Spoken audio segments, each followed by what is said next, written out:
Hey there, I'm back. Middle of another ride, just taking a break out here in Lumbee. It's a gorgeous day. Just thought I'd check in again. As I mentioned in my last video, just talking about different spiritual disciplines. So today I want to talk about one that is a modification of prayer. It's called centering prayer. Some of you may have heard of it. For some of you, just the name may sound a little hokey. What does that mean? But I was challenged to try this about 3 years ago, I guess. And an instructor of mine kind of threw down the gauntlet and said, I was in a class of about 30 people, and he said, most of you will not do this because it's too hard. And so I was intrigued at, the challenge of that.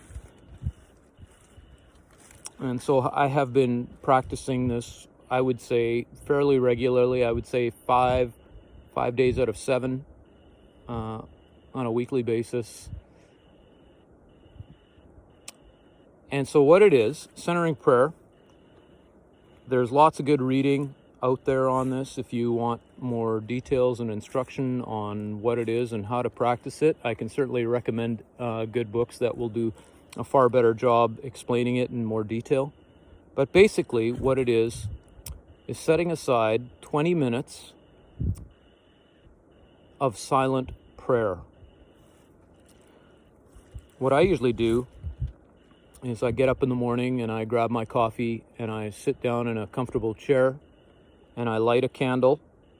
For me, that's just a symbolic way of setting aside a particular amount of time and designating it as, for a particular purpose.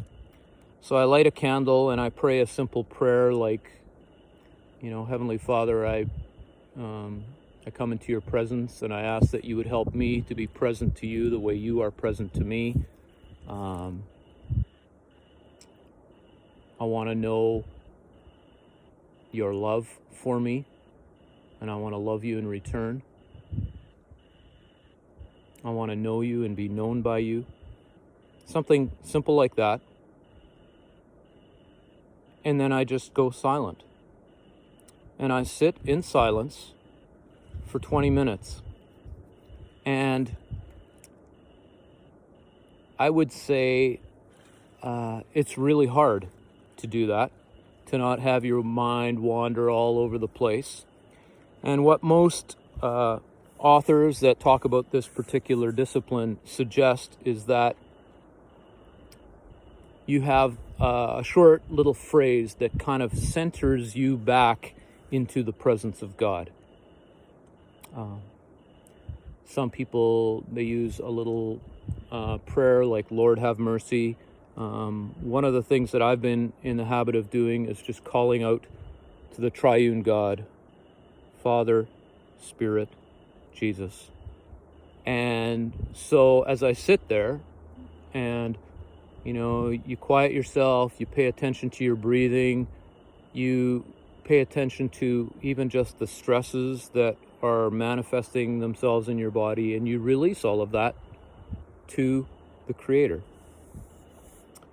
And you continue to acknowledge and use, whatever little phrase that helps you focus on God. And then you just stay silent before Him.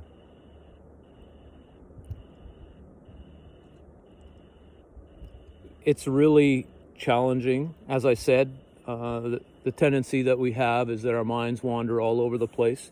I think the other thing that's particularly a challenge is because we're a culture of overstimulation. We constantly need something that is engaging us some way, some noise, whether it's music or something visual that's going on around us, and it's hard for us to really just quieten our soul and to listen.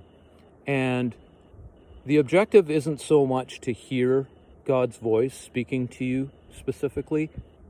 the way I understand it, for me, the objective is to just be present to God, whether he says anything or not.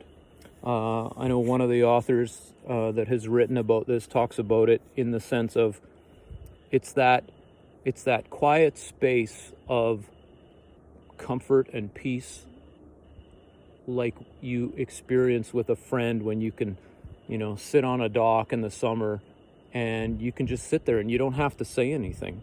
And you're in a good relationship with this other person. And it's not about the conversation that's happening. It's the peace and the tranquility in the midst of this moment when no words need to be said. And so that's what centering prayer is kind of like. And so I want to encourage you to try it. I'm going to give you an opportunity to do it right now if you'd like. You can just pause the video and, find a place where you're going to be undisturbed for 20 minutes and just sit down and come into the presence of God and then just be silent before him. So I'm going to give you an opportunity to try it, and then I'm going to come and check back here with you in a second.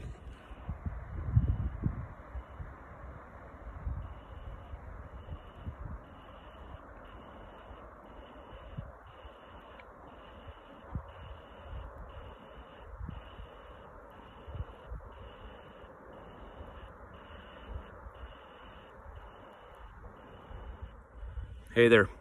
So anyways, I took a little shot there of the area where I'm sitting here today and enjoying a nice little idyllic spot with the forest, the mountains, the little creek running down below. So it's quite a nice little spot. So enjoying this space in this season. So not sure how that was for you. I'd love to hear from you if you tried it. Or if you want some resources around centering prayer, I'd love to share those with you.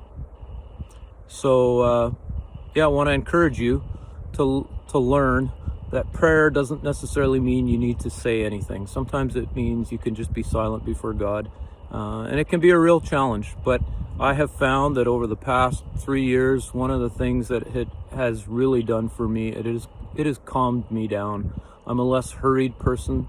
I'm less anxious. I mean, it's not that those things don't still surface in my life, but I would say the overall tenor of my attitude has been more calm and more peaceful. And so that's been a beautiful thing that God has given me through this. And it's still a challenge. There's still days where when I sit down, I'm agitated, I'm preoccupied. And that's part of the discipline of it, is just with regular practice to do this. I found even during this COVID epidemic, with so many of the routines being overturned, I found this particular discipline a real challenge because it kind of fit in really nicely at the start of my day before I got into everything and, going to work, and there was regular patterns to my days in terms of when I would leave for work and that sort of thing. And with a lot of those things having gotten disrupted, it's like I get up in the morning and it's kind of like, and then pretty soon I know I'm halfway through the day and I haven't done it. And so that's another reality that is a challenge in this particular season, to continue to stay consistent in these things. But anyways, just wanted to share that with you. I'd love to interact with you more about that. If you've got questions about that, I'd love to engage with you. Send me a note or a text, and we'll keep in touch that way. Anyways, it's great spending a little bit of time with you. Blessings on you.